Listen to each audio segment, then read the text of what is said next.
नमस्कार बच्चों, मैं शशिकांत जागीर आपका स्वागत करता हूं हमारे YouTube channel economics education hub Shashikant sir के चैनल में। आज हम पढ़ेंगे कक्षा 12वीं की व्यष्टि अर्थशास्त्र की पुस्तक के पाठ नंबर 5 के बारे में, जिसका नाम है बाजार संतुलन। ठीक है, तो आज हम पढ़ेंगे कि अर्थव्यवस्था में बाजार संतुलन किस प्रकार होता है और बाजार संतुलन में कौन कौन सी स्थितियाँ होती है उसके बारे में हम चर्चा करेंगे। ठीक है, इससे पिछले वाले जो वीडियो है उनमें हमने पाठ नंबर 4 के बारे में पढ़ा था कि पूर्ण प्रतियोगिता क्या होती है, उसकी विशेषताएं क्या होती है, फर्म का पूर्ति वक्र कौन कौन से होते हैं, पूर्ति वक्र को प्रभावित करने वाले तत्व कौन कौन से होते हैं, उसके बारे में हमने अच्छे से समझ लिया था। ठीक है, आज हम बात करते हैं बाजार संतुलन के।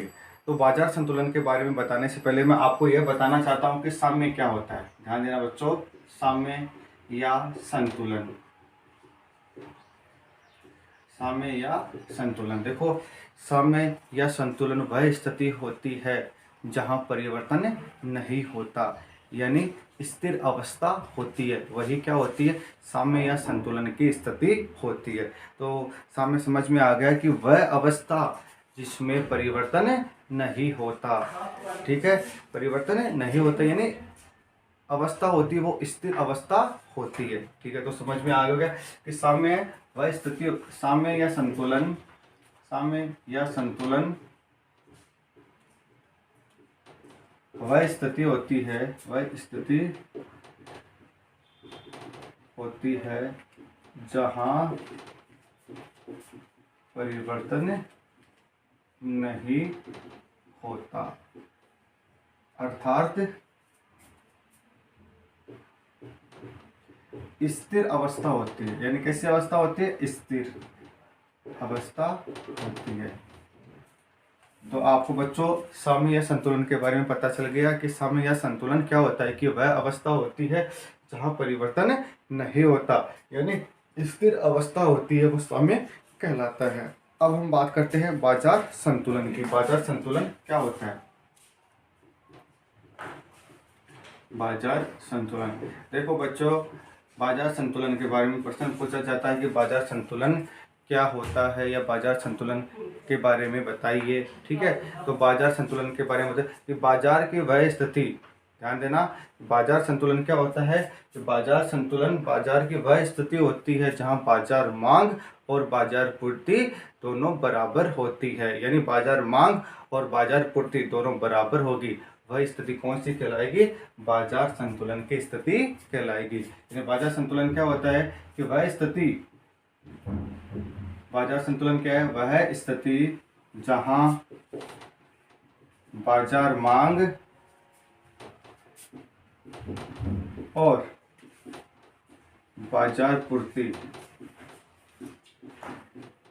दोनों बराबर होते हैं। मतलब बाजार संतुलन क्या है कि बाजार संतुलन वह स्थिति होती है जहां पर बाजार मांग और बाजार पूर्ति दोनों क्या होते हैं, बराबर होते हैं। यानी बाजार संतुलन में क्या होगा कि बाजार मांग और बाजार पूर्ति दोनों क्या होंगे, बराबर होंगे। यानी बाजार संतुलन बराबर क्या है, बाजार संतुलन बराबर है बाजार मांग बराबर बाजार पूर्ति। बाजार पूर्ति, तो बाजार संतुलन समझ में आ गया होगा आपके कि बाजार संतुलन क्या है, वह स्थिति होती है जहां बाजार में बाजार मांग और बाजार पूर्ति दोनों बराबर होती है, बाजार संतुलन कहलाता है। तो बाजार संतुलन समझ में आ गया होगा। बाजार संतुलन को ध्यान देना बच्चों, इन चीज़ों को आप नोट करते रहना, अपने नोटबुक में उतारते रहना। ठीक है, तो बच्चों आपके समझ में आ गया कि बाजार संतुलन क्या होता है कि बाजार संतुलन वह स्थिति होती है जहां बाजार मांग और बाजार पूर्ति दोनों बराबर होती है, वह स्थिति बाजार संतुलन की स्थिति कहलाती है। बाजार संतुलन को, बाजार संतुलन को मूल्य निर्धारण का, बाजार संतुलन को मूल्य निर्धारण का सामान्य सिद्धांत तथा मांग व पूर्ति का मूल्य निर्धारण का सामान्य सिद्धांत तथा मूल्य निर्धारण का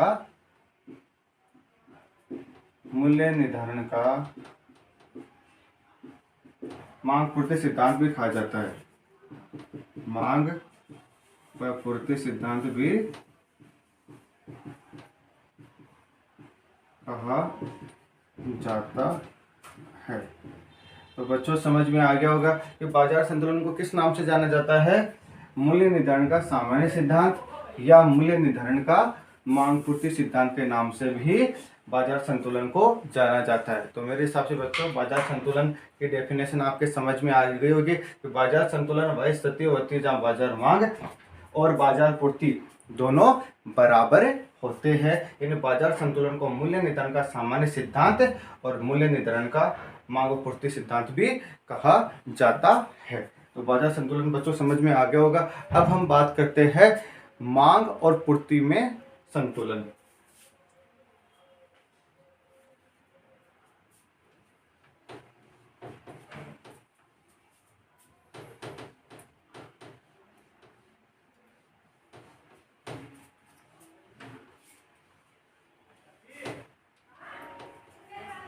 देखो बच्चों आप ये चीजें नोट करते रहना। अब है मांग व पूर्ति में संतुलन। देखो मांग और पूर्ति में हम संतुलन पढ़ेंगे कि मांग और पूर्ति में संतुलन किस प्रकार होता है। आपने इस किताब के सेकंड चैप्टर में मांग के बारे में पढ़ा था और फोर्थ चैप्टर के बारे में हमने पूर्ति के बारे में पढ़ा था कि मांग और पूर्ति क्या होती है, उनके अवधारणाएं पढ़ी थी। ठीक है, तो मैं आपको बता देता हूं कि मांग पक्ष के अनुसार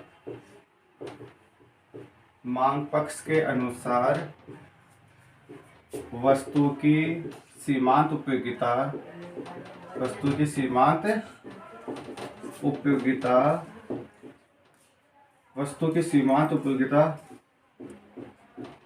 उसके मूल्य की उच्चतम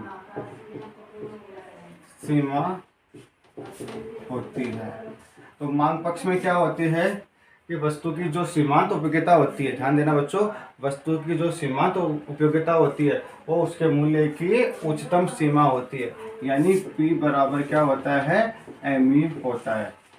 ठीक है, कि कोई भी उपभोक्ता होता है जो सीमांत उपयोगिता के बराबर हो जाती है जब तब तक क्या है, वस्तु की कीमत देने के लिए तैयार रहता है। ठीक है, और पूर्ति पक्ष के अनुसार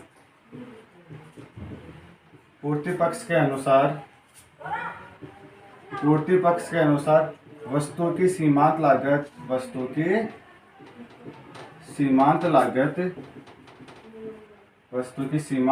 उसके मूल्य की न्यूनतम सीमा होती है।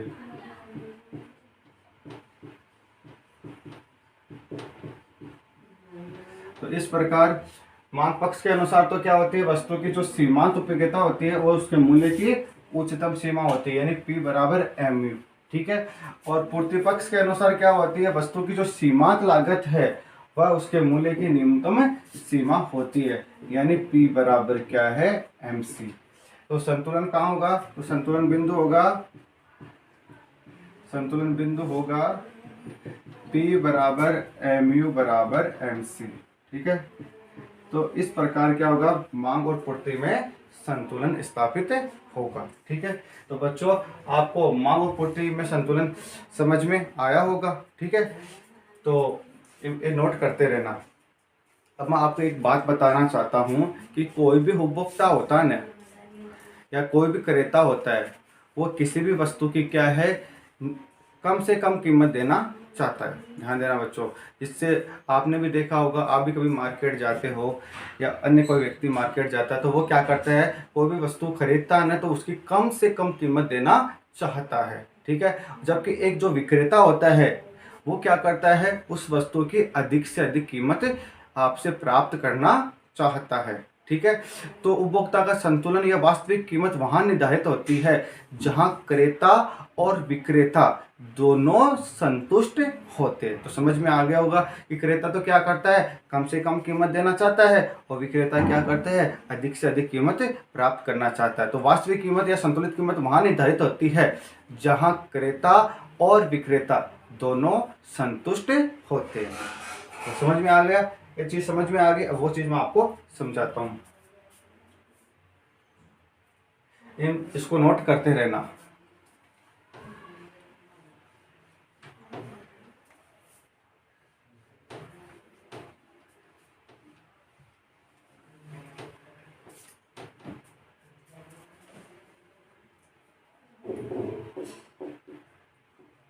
कोई क्रेता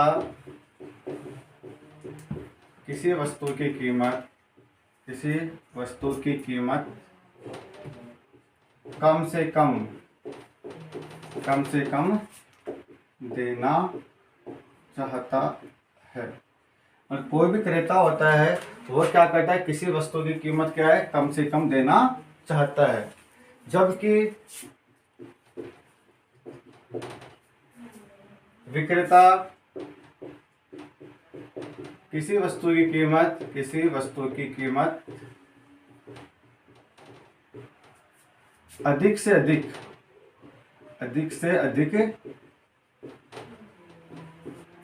प्राप्त करना चाहता है। ठीक है, समझ में आ गया। क्रेता तो क्या करता है, कम से कम कीमत देना चाहता है किसी वस्तु की, और जबकि विक्रेता क्या करता है, अधिक से अधिक वस्तु की कीमत प्राप्त करना चाहता है। तो वास्तविक कीमत का निर्धारण वास्तविक या संतुलित कीमत का निर्धारण वहाँ होता है जहाँ क्रेता और विक्रेता दोनों संतुष्ट होते हैं। तो बच्चों, आपको समझ में आ गया होगा कि संतुलित कीमत या वास्तविक कीमत का निर्धारण कहाँ होता है, जहां क्रेता और विक्रेता दोनों क्या होते हैं, संतुष्ट होते हैं। वहां क्या होता है, वास्तविक कीमत का या संतुलित कीमत का निर्धारण होता है। आपने देखा होगा, क्रेता कम से कम कीमत देना चाहता है और विक्रेता क्या करता है, अधिक से अधिक कीमत प्राप्त करना चाहता है। देखो बच्चों, अब मैं एक सारणी बनाता हूं।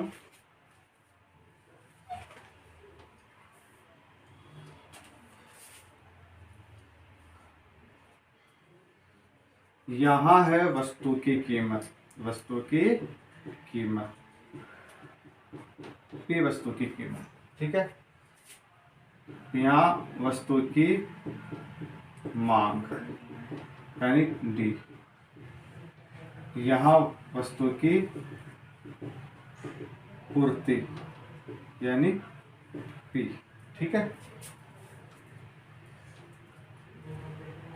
जब वस्तु की कीमत 10 रुपये होती है, ध्यान देना बच्चों, तो मांग कितनी होती है, 100, और पूर्ति होती है 20, ठीक है। जब वस्तु की कीमत बढ़ गई तो मांग में क्या होती है, कमी होती है, तो मांग घटकर कितनी हो गई, 80 हो गई, ठीक है। और कीमत पूर्ति बढ़कर 40 हो गई। जब वस्तु की कीमत कितनी होती है, 30 हो जाती है, तो मांग गिरकर 60 हो जाती है। जब वस्तु की कीमत 30 रुपये होती है तो मांग क्या है, घटकर 60 हो जाती है और पूर्ति बढ़कर 60 हो जाती है। जब वस्तु की कीमत 40 हो जाती है तो मांग कम होकर 40 हो जाती है और पूर्ति बढ़कर 80 हो जाती है। जब वस्तु की कीमत 50 रुपये हो जाती है तो मांग घटकर 20 हो जाती है और पूर्ति बढ़कर 100 रुपये हो जाती है। तो आपने देखा है कि जैसे जैसे वस्तु की कीमत में कमी हुई है वैसे वैसे मांग में क्या होती है, जैसे जैसे वस्तु की कीमत में बढ़ोतरी हो रही है। ध्यान देना बच्चों कि जैसे जैसे कीमत में वृद्धि हो रही है, 10, 20, 30, 40, 50 कीमत में वृद्धि हो रही है, तो उस स्थिति में क्या होती है, वस्तु की मांग में कमी हो जाती है और वस्तु की पूर्ति बढ़ जाती है, ठीक है। तो हमने पढ़ा था दूसरे पाठ में और चौथे पाठ में मांग का नियम के बारे में और पूर्ति के नियम के बारे में हमने जाना था, ठीक है। तो संतुलन कहाँ स्थापित होता है? जहां मांग और पूर्ति दोनों बराबर होती है। देखो यहाँ पे भी 60 है और यहाँ पे भी 60 है, तो मांग और पूर्ति दोनों बराबर है ना, तो वक्र कैसे बनेगा? ऐसे, ये हो गया मांग वक्र और ये हो गया पूर्ति वक्र। ठीक है, जहाँ दोनों आपस में काटते हैं वहीं क्या होती है? कीमत का निर्धारण होता है और वहीं समय मात्रा का निर्धारण होता है। तो कीमत का निर्धारण कितना हो गया यहाँ पे? 30 रुपये। देखो बच्चों, सारणी में क्या है? मांग और कीमत जहाँ बराबर होती है वहीं कीमत का निर्धारण होता है। तो कीमत क्या हो गई यहाँ पे? सामने कीमत 30 रुपये हो गई इस सारणी के अकॉर्डिंग। सारणी का अकॉर्डिंग कीमत क्या है? 30 रुपये और मात्रा कितनी है? 60 रुपये। ठीक है, तो यहाँ संतुलन स्थापित होगा। ठीक है, तो ये हो गई कीमत पी और एक क्वांटिटी यानी 30 कीमत और ये हो गई 60 मात्रा। तो बच्चों आपके सारणी समझ में आ गया हो, सारणी समझ में आ गई होगी और ये रेखा चित्र भी समझ में आ गया होगा। ठीक है, तो इस प्रकार क्या होता है? बाजार संतुलन स्थापित होता है। अब इसमें 3 स्थितियां बनती है। देखो बच्चों, इसमें 3 स्थितियां बनती है। एक तो स्थिति होती है कि शून्य अधिमांग और शून्य अधिपूर्ति की स्थिति। ठीक है, और एक बनती है, दूसरी बनती है अधिमांग की स्थिति और तीसरी बनती है अधिपूर्ति की स्थिति। ठीक है, तो उनके बारे में हम एक एक करके चर्चा करेंगे। ठीक है, तो बच्चों सारणी और ये रेखा चित्र आपके समझ में आ गया होगा। अब हम बात करते हैं तीनों स्थितियों के बारे में। तो सबसे पहले हम बात करते हैं शून्य अधिमांग और शून्य अधिपूर्ति की स्थिति।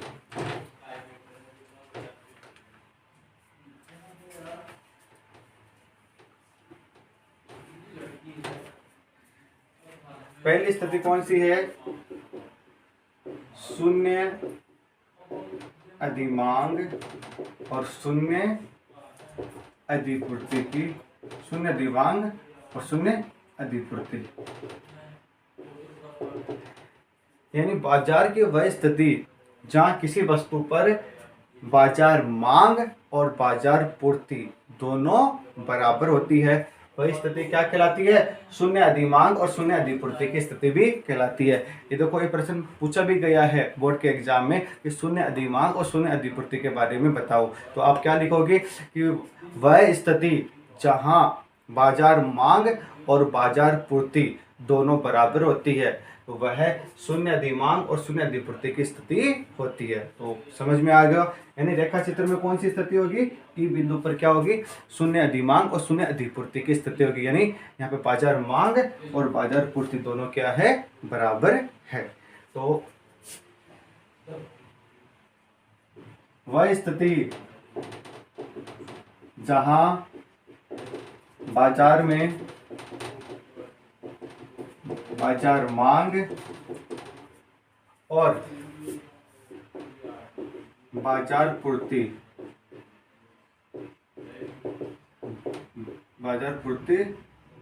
दोनों बराबर होती है। ठीक है, तो शून्य अधिमांग और शून्य अधिपूर्ति की स्थिति बच्चों आपके समझ में आ गई होगी कि शून्य अधिमांग और शून्य अधिपूर्ति की स्थिति क्या होती है? कि वह स्थिति जहां बाजार में बाजार मांग और बाजार पूर्ति दोनों क्या होती है? बराबर में होती है। तो रेखा चित्र में क्या ई बिंदु पर क्या होगी? शून्य अधिमांग और शून्य अधिपूर्ति की स्थिति होगी। तो ये कौन सी बिंदु है? यहाँ ई बिंदु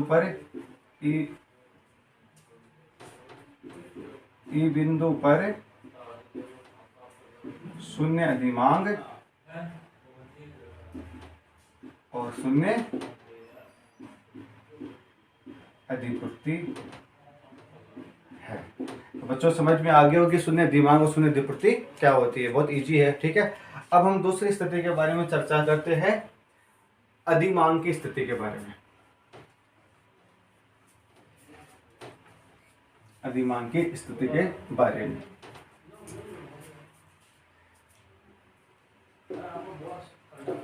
अधिमांग की स्थिति के बारे में जब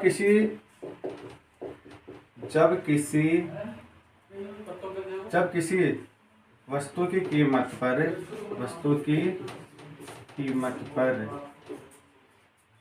बाजार मांग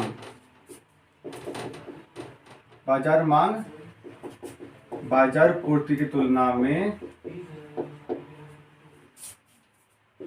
अधिक होती है।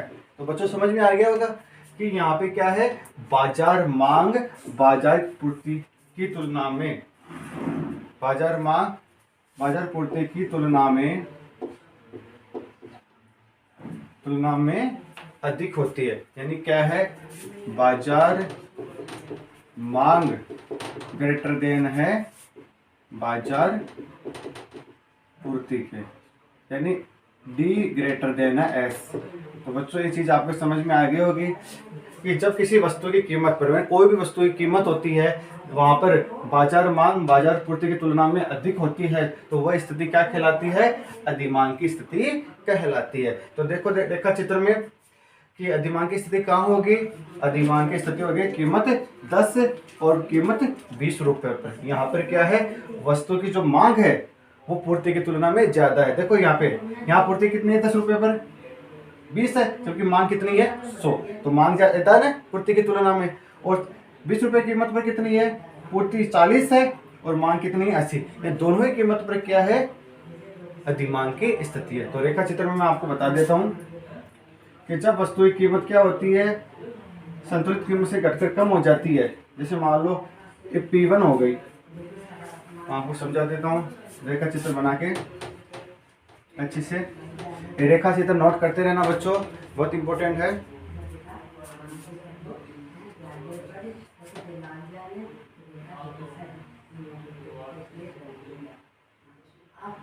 ये है संतुलन की स्थिति, चाहे कीमत P है और मात्रा Q है। मैंने इसे बताया कि अगर कीमत की वह स्थिति जहां मांग तो क्या होती है, ज्यादा होती है और पूर्ति कम होती है, तो वो स्थिति कौन सी होती है, अधिमांग की स्थिति। तो देखो जब कीमत घटकर P1 हो जाती है, जब संतुलित कीमत से घटकर संतुलित कीमत होती है उससे कम कीमत होती है ना, तब क्या होती है, अधिमांग की स्थिति होती है। जैसे P1 पर क्या होगी, अधिमांग की स्थिति होगी। देख लो, आपने देखा होगा P1 पर कितनी है, Q1 के बराबर तो क्या है पूर्ति और Q2 के बराबर क्या है, मांग। तो ए जो बिंदु है ए से लेकर बी तक, यानी ये किसको दर्शाता है, अधिमांग को। बच्चों आपके समझ में आ गया होगा कि अधिमांग क्या होती है। ठीक है, तो अधिमांग ये चीज है। ठीक है, अब हम बात करते हैं अधिपूर्ति की स्थिति।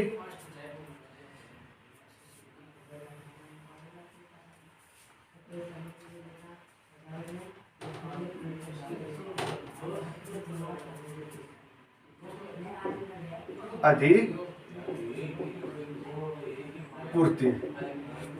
बहुत ईजी है, उसके अपोजिट है अधिमांग के। इसमें क्या होता है, पूर्ति ज्यादा होती है और मांग कम होती है, वही क्या है, अधिपूर्ति है। जब किसी वस्तु की कीमत पर बाजार पूर्ति बाजार मांग की तुलना में अधिक होती है, तो वह स्थिति क्या कहलाती है, अधिपूर्ति की स्थिति कहलाती है। यानी S ग्रेटर देन है D, पूर्ति ज्यादा है मांग की तुलना में। तो बच्चों आपके समझ में आ गया होगा कि जब किसी वस्तु की कीमत पर जब किसी वस्तु की कीमत पर बाजार पूर्ति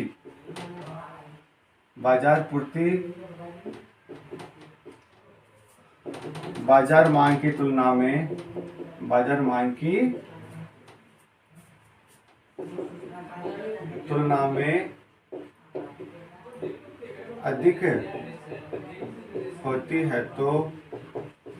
जब किसी वस्तु की कीमत पर, ध्यान देना बच्चों कि जब किसी वस्तु की कीमत पर बाजार पूर्ति बाजार मांग की तुलना में अधिक होती है तो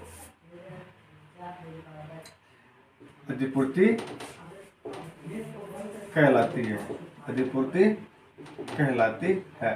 तो क्या हो जाएगी, बाजार पूर्ति ग्रेटर देन है बाजार मांग, यानी S ग्रेटर देन है D। तो ये स्थिति कौन सी है, अधिपूर्ति की स्थिति है। तो रेखा चित्र में देखो, जब कीमत सामान्य कीमत से बढ़कर P2 हो जाती है, ध्यान देना कि अधिपूर्ति की स्थिति कब होती है, जब संतुलित कीमत से अधिक कीमत होती है तब अधिपूर्ति की स्थिति होती है। देखो संतुलित कीमत कितनी है, रेखा 30 है ना, जबकि कीमत 40 और 50 हो जाती है, तो उस स्थिति में क्या होती है, मांग 40 और 20 है, जबकि अधिपूर्ति पूर्ति कितनी है 80 और 100 है। तो आपने देखा होगा इन दोनों का कंपेयर किया होगा, तुलना की होगी, तो इन दोनों में क्या है, पूर्ति ज्यादा है और मांग कम है। कब? जब संतुलित कीमत से अधिक कीमत हो जाती है तब। ठीक है। अब जैसे मान लो रेखा चित्र में कीमत बढ़कर कितनी हो गई, P2 हो गई। तो इस स्थिति में क्या होता है, ये C और D के बराबर क्या होती है, अधिपूर्ति होती है, क्योंकि अधिपूर्ति तो क्या हो गई, कितनी हो गई, ठीक है, Q3 के बराबर, और मांग कितनी हो गई, Q4 के बराबर। ठीक है। तो ये जो C और D के बराबर है, ध्यान देना बच्चों, C और D के बराबर है, एक किसको दर्शाता है, अधिपूर्ति को दर्शाता है। ठीक है। तो रेखा चित्र में AB तो दर्शा रहा है अधिमांग को, रेखा चित्र की बात कर रहा हूं, और CD दर्शा रहा है अधिपूर्ति को। तो मेरे हिसाब से बच्चों आपको बाजार संतुलन वाला जो टॉपिक है वो अच्छे से समझ में आ गया होगा। इसमें बाजार संतुलन किस प्रकार होता है, जहाँ मांग और पूर्ति दोनों बराबर होती है। ठीक है। और बाजार संतुलन की स्थिति होती है, वहीं साम्य कीमत का निर्धारण और साम्य मात्रा का निर्धारण होता है। ठीक है। अब हम पढ़ेंगे अगला जो टॉपिक है उसके बारे में हम चर्चा करेंगे, जिसका नाम है संतुलन के बाह्य व्यवहार। संतुलन के बाह्य व्यवहार।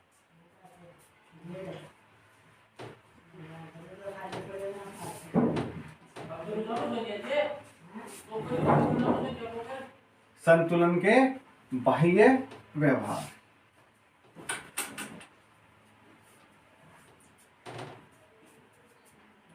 अगला जो टॉपिक है वो है संतुलन के बाह्य व्यवहार।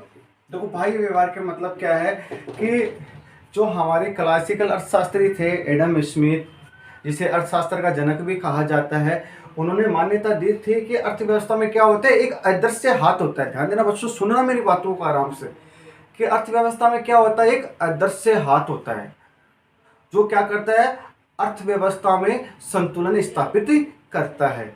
जब अधिपूर्ति की स्थिति होती है, कीमत बढ़ जाती है, तो वो क्या करता है, धीरे धीरे कीमत को डाउन करते जाता है और एक बिंदु पर क्या है, वापस संतुलन स्थापित कर देता है।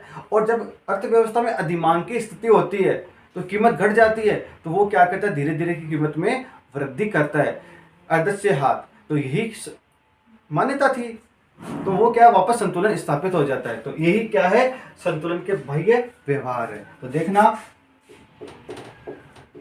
एडम स्मिथ की मान्यता है कि अर्थव्यवस्था में एक अदृश्य हाथ की शक्ति होती है, एक अदृश्य हाथ की शक्ति होती है जो अर्थव्यवस्था में संतुलन बनाए रखती है। अगर संतुलन बिगड़ जाता है, अर्थात कीमत में कमी या वृद्धि हो जाती है, तो अदृश्य हाथ की शक्ति से वापस संतुलन स्थापित हो जाता है,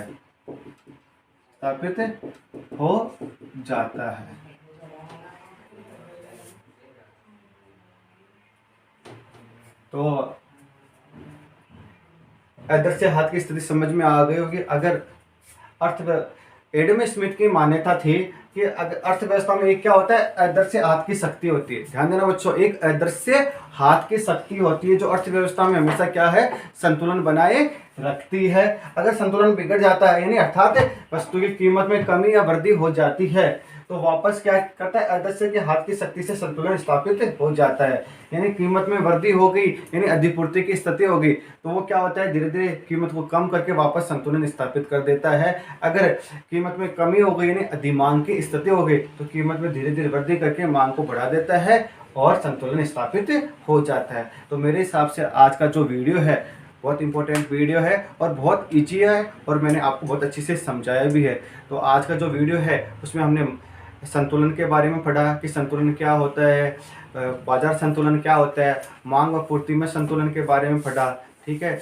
और एक सारणी के माध्यम से हमने समझा कि बाजार संतुलन की 3 स्थितियाँ होती है। रेखा चित्र के माध्यम से हमने समझा कि बाजार संतुलन की 3 स्थितियाँ होती है। एक तो होती है शून्य अधिमांग और शून्य अधिपूर्ति की स्थिति, और एक होती है अधिमांग की स्थिति, और एक होती है अधिपूर्ति की स्थिति। तो मेरे हिसाब से आज का जो वीडियो है इसमें मैंने आपको जो भी टॉपिक समझा है वो आपके समझ में आए होंगे। अगर हमारा वीडियो अच्छा लगा तो हमारे चैनल को सब्सक्राइब करें, बेल के आइकॉन को दबाएं, और जहाँ जहाँ आपको अधिक से अधिक वीडियो आप तक पहुँच सके, और लाइक कीजिए और अपने दोस्तों के साथ शेयर कीजिए। धन्यवाद।